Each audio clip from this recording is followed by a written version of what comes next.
मधुबन के बाबा, मधुबन के बाबा मुरली वाले, आपका क्या कहना, आपका क्या कहना। ओम शांति। आज 1 अक्टूबर 2022 के साकार मधुर महावाक्य हैं। आज मीठे मीठे बाप दादा बोले, मीठे बच्चे, आपस में एक दो का रिगार्ड रखना है। अपने को मियाँ मिट्ठू नहीं समझना है। बुद्धि में रहे कि जो कर्म मैं करूँगा मुझे देखकर सब करेंगे। बाबा ने कहा, मीठे बच्चे, आपस में एक दो का रिगार्ड रखना है। अपने को मियाँ मिट्ठू नहीं समझना है। बुद्धि में रहे कि जो कर्म मैं करूँगा मुझे देखकर सब करेंगे। और बाबा आज प्रश्न पूछ रहे हैं कि कौन सी अवस्था जमाने के लिए बहुत बहुत मेहनत करनी है। और उत्तर में बाबा समझाते कि ग्रस्त व्यवहार में रहते स्त्री पुरुष का भान समाप्त हो जाए, मनसा में भी संकल्प विकल्प न चले।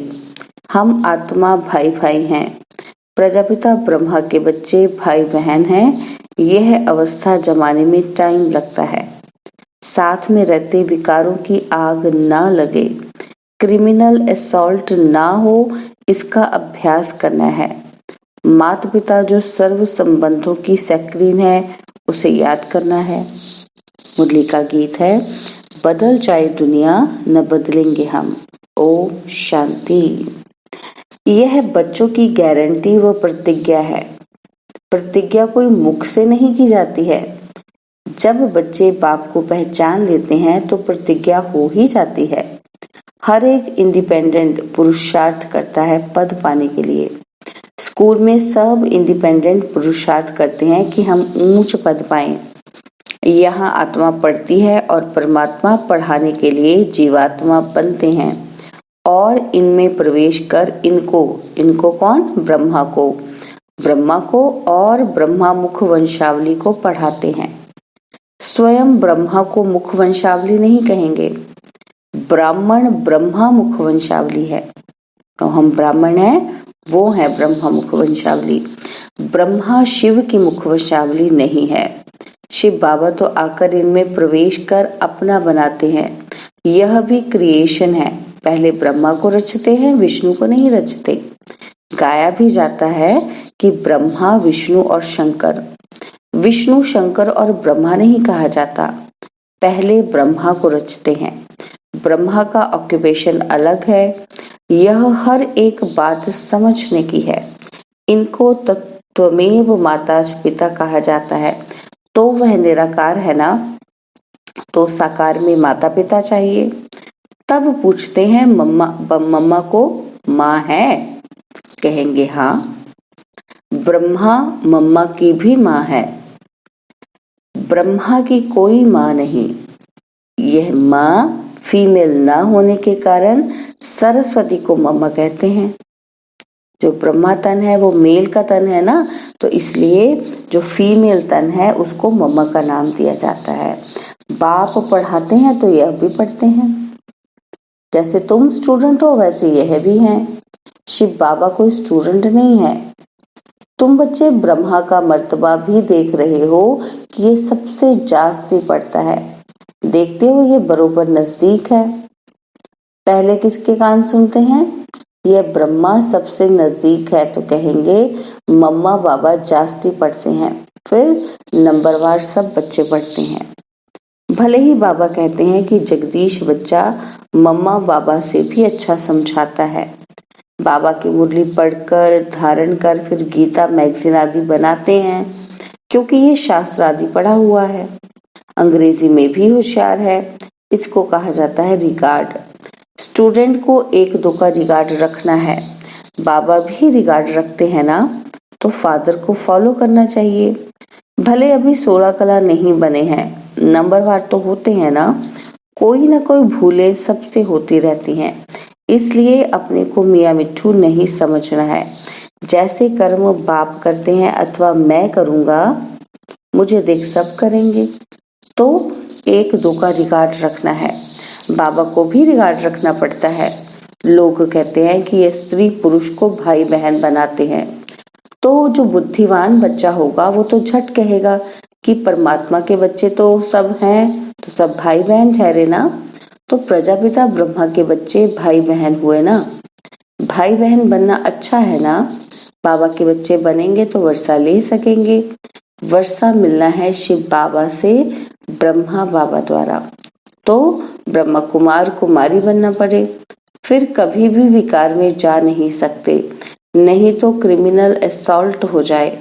बाबा कितना अच्छी रीति समझाते हैं, पवित्र रहने की युक्तियां भी बताते हैं। स्त्री भी कहती है कि बाबा, और पुरुष भी कहते हैं बाबा, तो स्त्री पुरुष का भान टूट जाएगा। यह भी कहते हैं कि आदम और बीवी द्वारा सृष्टि की स्थापना हुई तो सब उनकी संतान ठहरे, भाई बहन ठहरे।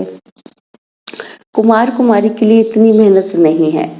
जो सीढ़ी चढ़ गया है उनको तो उतरना पड़े, तो उतरने में मेहनत है। ऐसे नहीं है कि दोनों को अलग अलग रहना है, सिर्फ कंपेनियन होकर रहो। सतयुग में कोई अपवित्र नहीं होते और वहां बच्चे का भी इंतजार नहीं होता है। यहाँ बच्चे का इंतजार करते हैं, वहां समय अनुसार आप ही साक्षात्कार होता है। मनुष्य तो कहते हैं ये कैसे हो सकता है। भला यहाँ के संपूर्ण विकारी कैसे समझे कि वहां निर्विकारी होते हैं। वहां देह अभिमान होता नहीं और यहाँ देह अभिमान रहता है। देह छोड़ने पर लोग कितना रोते हैं और वहां रोना होता नहीं। वहां समय पर साक्षात्कार होता है कि शरीर छोड़ जाकर प्रिंस बनना है। यहाँ भी तुम साक्षात्कार करते हो कि तुम भविष्य में जाकर महाराजा महारानी बनेंगे।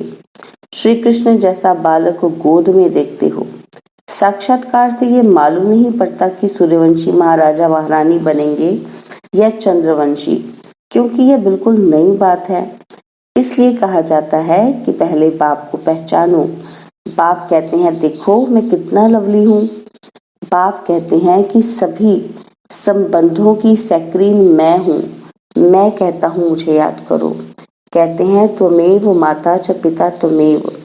एक एक बात में निश्चय बिठाना चाहिए, परंतु कोई न कोई बात में संशय आ जाता है, फिर राजाई पद पा न सके। इसलिए बाप कहते हैं मन मना भव। बाप को याद करो तो तुम आशिक ठहरे। यह है रूहानी आशिक माशूक। यह पक्का करना चाहिए कि हम आत्मा परमात्मा की आशिक हैं। श्री कृष्ण सबका माशूक हो न सके। श्री कृष्ण को सब याद नहीं करते हैं। यह बाप कहते हैं मन मना भव। अब मेरे पास आना है, नाटक पूरा होना है, घर जाना है, तो घर जरूर याद आएगा। हर एक बात की समझानी मुरली में मिलती रहती है। बच्चे मुरली नोट नहीं करते, फिर वही बातें बाबा से पूछते रहते हैं। ध्यान से नहीं पढ़ते ना, तो फिर बाद में क्वेश्चंस रेज करते हैं। बाबा कहते मुख्य बात है आशिक और माशूक की। सभी भगत आशिक हैं क्योंकि परमात्मा को याद करते हैं। कहते मेरा तो एक दूसरा न कोई। तुम बच्चे इस समय सब नई नई बातें सुनते हो, परंतु सुनते सुनते माया थप्पड़ लगा देती है। रावण कम थोड़ी है। बाप सर्वशक्तिमान है, माया भी सर्वशक्तिमान है। आधा कल्प माया का राज्य चलता है। अब बाप कहते हैं 5 विकारों का दान दे दो तो ग्रहण छूटे। फिर भी एकदम छूटता नहीं है। कई दान देकर फिर वापस ले लेते हैं। यह पैसों की बात नहीं, विकारों की बात है। साधु सन्यासी पैसे के लिए कहते हैं कि दान देकर वापस नहीं लेना चाहिए, क्योंकि इसमें उनकी कमाई है। कई मनुष्य फिर सन्यासियों के पास जाकर कहते हैं बच्चा चाहिए। कहेंगे हमारी आशीर्वाद से हो जाएगा। अगर बच्चा हो गया तो कहेंगे हमने दिया, मर गया तो कहेंगे भाभी। अगर एक का कुछ काम हो गया तो बहुतों का विश्वास बैठ जाता है। ऐसे उन्हों की वृद्धि होती है। एक तरफ अपनी महिमा करते और दूसरी तरफ भावी कहते हैं। तुम इस समय अननोन वॉरियर्स हो। वह जो अननोन वॉरियर्स होते हैं उनका यादगार बनाते हैं, और जो बड़े बड़े जाते हैं उनको कहते हैं सोल्जर्स पर फूल चढ़ाओ।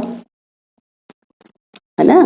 तो बाबा कहते जो बड़े बड़े हैं जिनका नाम होता है तो उन पर, उनकी समाधियों पर जाकर हम फूल चढ़ाते हैं। तो बाबा कहते अरे जिसका पता ही नहीं उनका यादगार कैसे बनेगा, क्योंकि हम कौन है, अननोन वॉरियर्स।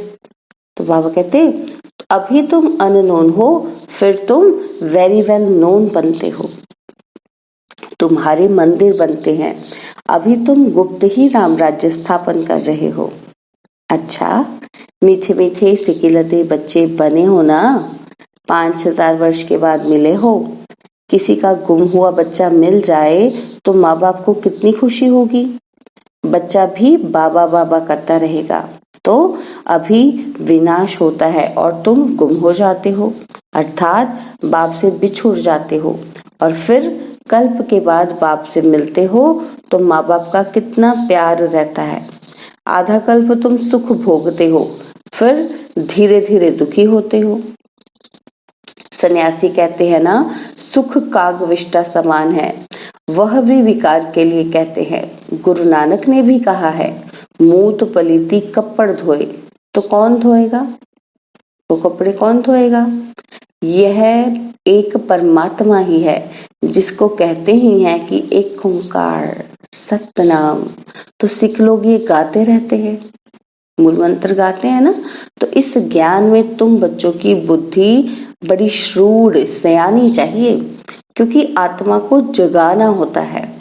तो आत्मा भी श्रूड बनती है, वो भी सयानी बनती है। कोई कोई तो बहुत अच्छे श्रूड बुद्धि हो जाते हैं। माताएं कन्याएं बहुत अच्छी खड़ी हो जाती हैं। नहीं तो माताएं बैठ पति को समझाएं, इसमें बड़ी हिम्मत और निर्भयता चाहिए। बाकी तो सब नरकवासी हैं, दुर्गति में हैं। वह तो भक्ति में खूब नाचते ताली बजाते रहते हैं, सदगति तो होती नहीं। तुम बच्चे सदगति में जाने के लिए बिल्कुल चुप रहते हो। नारद ने कहा कि मैं लक्ष्मी को वरूं। वास्तव में लक्ष्मी को वरने के लिए तुम पुरुषार्थ कर रहे हो, भगत तो वर ही न सके। लक्ष्मी नारायण को कैसे राज्य मिला, कब मिला और वह अब कहाँ गए, ये सिर्फ तुम जानते हो। इसलिए तुम मंदिर में जाकर माथा नहीं टेकते हो। समझते हो कि हम ही लक्ष्मी नारायण बन रहे हैं। तुम्हारा माथा टेकना बंद हो गया था, बंद हो गया है। वह कहते हैं कि नास्तिक है जो माथा ही नहीं टेकते। बाबा कहते वास्तव में तुम ही आस्तिक हो, नंबरवार पुरुषार्थ अनुसार। वह तो नास्तिक हैं जो परमात्मा को नहीं जानते, और हम आस्तिक हैं क्योंकि हमने परमात्मा को जान लिया। तो बाबा कहते अभी तुम धन के बने हो, फिर भी माया थप्पड़ लगा देती है, तो ऑर्फन निधन के बन पड़ते हैं। भले ही बूढ़े हैं परंतु माया उनको भी जवान बना देती है। माया के तूफान आते हैं, तुम्हें एक दो का हाथ पकड़कर सहयोगी बनकर इस नई यात्रा पर बाप की श्रीमत पर चलते रहना है। नई यात्रा है ना, तो बाबा कहते एक दूसरे के सहयोगी बनकर चलना है, श्रीमत पर चलते रहना है। सारा मदार है बुद्धि की यात्रा पर। बुद्धि को बाबा में लगाना है, मन को बाबा में लगाना है, अचल अडोल अंगद की तरह बनना है। अंत में वह अवस्था आनी है। अच्छा, मीठे मीठे सिकिल बच्चों प्रति माता पिता बाप दादा का याद प्यार और गुड मॉर्निंग। रूहानी बाप की रूहानी बच्चों को नमस्ते। हम रूहानी बच्चों की रूहानी बाप दादाजी को दिलवाजान सिकवा प्रेम से नमस्ते। ओम शांति। प्यारे बाबा, मीठे बाबा, मेरे बाबा, शुक्रिया बाबा, शुक्रिया बाबा, शुक्रिया बाबा। धारणा के लिए मुख्य सार है, पहला पॉइंट है, एक दो का हाथ पकड़ सहयोगी बन बाप की श्रीमत पर चलते रहना है। बाप जो सर्व संबंधों की सक्रीन है उसे बड़े प्यार से याद करना है। सेकंड पॉइंट है, जैसे बाप हर बच्चे को रिगार्ड देते हैं ऐसे फॉलो करना है। अपने बड़ों को रिगार्ड जरूर देना है। बाबा ने वरदान दिया, नथिंग न्यू के पाठ द्वारा विघ्नों को खेल समझकर पार करने वाले अनुभवी मूर्त भव। नथिंग न्यू के पाठ द्वारा विघ्नों को खेल समझकर पार करने वाले अनुभवी मूर्त भव। विघ्नों को देखकर घबराओ नहीं। मूर्ति बन रहे हो तो कुछ हथौड़े तो लगेंगे ही, तो हैमर से तो ठोक ठोक कर ठीक करते हैं। तो जितना आगे बढ़ेंगे उतना तूफान ज्यादा क्रॉस करने पड़ेंगे, लेकिन आपके लिए ये तूफान तोहफा है अनुभवी बनने के लिए। इसलिए ऐसे नहीं सोचो कि क्या सब विघ्नों के अनुभव मेरे ही पास आने हैं। नहीं, वेलकम करो, बोलो आओ। नथिंग न्यू का पाठ पक्का हो तो यह विघ्न खेल लगेंगे। स्लोगन है, सत्यता की विशेषता हो तो आत्मा रूपी हीरे की चमक चारों ओर स्वतः फैलती है। सत्यता की विशेषता हो तो आत्मा रूपी हीरे की चमक चारों ओर स्वतः फैलती है। तो आज हम मातेश्वरी जी के भी अनमोल महावाक्य सुनेंगे।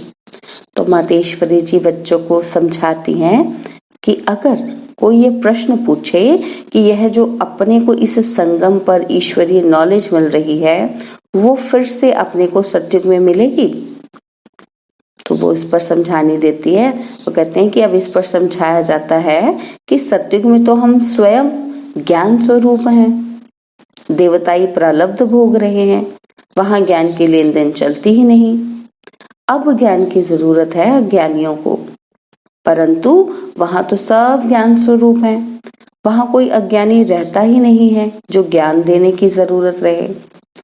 अब तो इस समय अपन सारे विराट ड्रामा के आदि मध्य अंत को जानते हैं ना हम। तो हम जानते हैं कि आदि में हम कौन थे, कहाँ से आए और मध्य में कर्म बंधन में फंसे, फिर कैसे गिरे, ये भी अब हमें पता चल गया है। और अंत में कर्म बंधन से अतीत हो कर्मातीत देवता बनना है। बाबा हमें देवता तो बनाने की पढ़ाई पढ़ा रहे हैं ना। जो पुरुषार्थ अब चल रहा है जिससे हम भविष्य प्रारब्ध सतयुगी देवताएं बनते हैं, अगर वहां हमको ये मालूम होता कि हम देवताएं गिरेंगे तो ये ख्याल आने से खुशी गायब हो जाएगी, गायब हो जाती। तो वहां गिरने की नॉलेज ही नहीं है, ये ख्यालात ही वहां नहीं रहती। हमको इस नॉलेज द्वारा अब मालूम पड़ा है। अब बाबा ने बताया है कि हमको चढ़ना है और सुख की जीवन बनानी है। तो ये चढ़ती कला बताई बाबा ने हमें। और फिर आधा कल्प के बाद अपनी प्रारब्ध भोग फिर अपने आप को विस्मृत कर माया के वश होकर गिर जाते हैं। तो ये चढ़ना और गिरना अनादि बना बनाया खेल है। ये सारी नॉलेज अभी बुद्धि में है, यह नॉलेज सत्युग में नहीं रहती। और दूसरी पॉइंट कौन सी बता रही है मातेश्वरी जी? कहते हैं कि कई मनुष्य ऐसे समझते हैं कि हम जो कुछ भी कर्म करते हैं, चाहे अच्छे चाहे बुरे कर्म करते हैं, उनका फल अवश्य मिलता है। यही समझते हैं ना हम कि जैसे कोई दान पुण्य करते हैं, यज्ञ हवन करते हैं, पूजा पाठ करते हैं, तो वो समझते हैं कि हमने ईश्वर के अर्थ जो भी दान दिया वो परमात्मा के दरबार में दाखिल हो जाता है। यही समझते हैं ना कि जो दान दे दिया तो परमात्मा के घर चले गए। तो जब हम मरेंगे तो वो फल अवश्य मिलेगा और हमारी मुक्ति हो जाएगी, है ना। तो दान देने से वो समझते हैं मुक्ति हो जाएगी। तो परंतु ये तो हम जान चुके हैं, क्या जान चुके हैं कि इसे करने से कोई सदा काल के लिए फायदा नहीं होता। यह तो जैसे जैसे कर्म करेंगे उसके अल्पकाल क्षण भंगुर सुख की प्राप्ति अवश्य होती है, मगर जब तक ये प्रैक्टिकल जीवन सदा सुखी नहीं बनी है ना, तब तक उसका रिटर्न नहीं मिल सकता। भला हम किसी से भी पूछेंगे कि यह जो तुम करते आए हो, यह करने से तुम्हें पूरा लाभ मिला है, तो यह सुनने से वो लाजवाब हो जाते हैं, उनको कोई आंसर ही नहीं मिलता। तो अब परमात्मा के पास दाखिल हुआ या नहीं हुआ हमें क्या मालूम, है ना, कि परमात्मा तक वो पहुंचा है कि नहीं।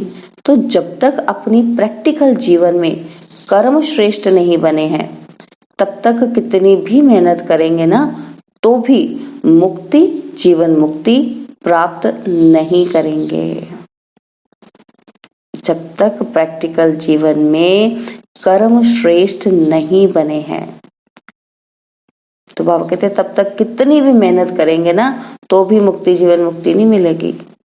अच्छा, दान पुण्य किया लेकिन उस करने से कोई विकर्म तो भस्म नहीं हुआ, फिर जीवन मुक्ति कैसे मिलेगी, मुक्ति कैसे मिलेगी?